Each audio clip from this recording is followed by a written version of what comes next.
আলহামদুলিল্লাহ, অবশ্যই খুব ভালো একটা সময় যাচ্ছে। আম, সব কাজ দর্শকপ্রিয়তা পাচ্ছে, কিন্তু আসলে ওই প্রতি কাজ হিট এইটা আসলে বলা উচিত না। কারণ হচ্ছে কাজের কোয়ালিটি যদি ভালো হয় তখন দেখা যায় যে আসলে কাজ দর্শক পছন্দ করে। আর ওয়ার্ড অফ মাউথ বলে একটা কথা আছে, যেটা হচ্ছে আমরা ফিল্মেও দেখি এবং হচ্ছে নাটকের ক্ষেত্রেও সেম। যে আমার একটা কাজ পছন্দ হলো, তখন আমার ফ্রেন্ডকে কিন্তু আমি নিজেই বলবো এই কাজটা দেখিস, ভালো হয়েছে, বা আমি ফ্যামিলি মেম্বারদের কাছে সাথে শেয়ার করবো। সো এইভাবে কিন্তু আসলে ছড়ায় জিনিসটা। তারপরে শেয়ার দেওয়া বা এইটা সম্পর্কে কমেন্ট করা, ইউটিউবে অনেক সুন্দর সুন্দর কমেন্ট আসে, তো ওইভাবে আসলে কিন্তু জিনিসটা ছড়ায়। সো আমি বলবো যে quality is the first priority, মানে should be the first priority যে কোনো প্রজেক্টেরই আসলে। আর বাকিটা তো আসলে সাপোর্ট। যেমন আমাদের দুইজনের একটু আগে জিজ্ঞেস করলেন, তখন আমার কাছে মনে হয় এই প্রশ্নের উত্তরটা দেওয়া উচিত ছিল যে এভাবে, যে আমাদের দুজনের কাজ আলহামদুলিল্লাহ এখন অনেক ভালো যাচ্ছে। এর জন্য আসলে আমরা অনেক বেশি চুজি হয়ে গেছি এখন।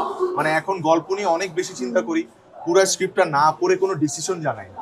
মানে এটা হওয়া উচিত, কিন্তু আমরা নর্মালি কি করি, গল্পটা পড়ি, গল্পটা পড়ে তারপরে বলি হ্যাঁ গল্পটা সুন্দর আছে, তাহলে ডেট মিলাই, তারপরে স্ক্রিপ্টটা পড়ি। শুটিং এর আগের দিন হয়ে যায় স্ক্রিপ্টটা পেতে পেতে।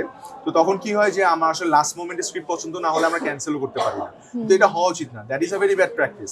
আমার কাছে মনে হয় গুড প্র্যাকটিস যে আগে পুরো স্ক্রিপ্টটা পড়ে ফেলবো, তারপরে আসলে আমরা ডেট নিয়ে কথা বলবো, এটা হওয়া উচিত।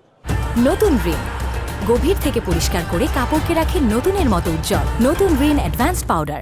ভাইয়া যেটা বললো আসলে দিন শেষে স্ক্রিপ্টটা ভাইয়া খুব ইম্পর্ট্যান্ট। অনেক সময় আমরা সিনোপসিস পড়ে গল্পের মেইন জিনিসটা বুঝি, কিন্তু তারপরে সংলাপ পছন্দ হয় না, বা স্ক্রিপ্টে আসলে স্ক্রিন প্লে ওয়াইজ আসলে মনোটোনাস লাগে।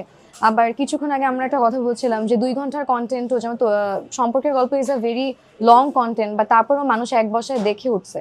কারণ ইন্ডিভিজুয়ালি প্রত্যেকটা সিন আসলে আপনাকে উঠতে দিবে না, এতটাই স্পন্টেনিয়াস, এত আগ্রহ, মানে এই ইভেনচুয়ালি আগ্রহটা তৈরি করতে পারা তো ইজ ভেরি ডিফিকাল্ট। আর এটা আসলে স্ক্রিপ্ট পুরোপুরি না পড়া পর্যন্ত বোঝাও যায় না।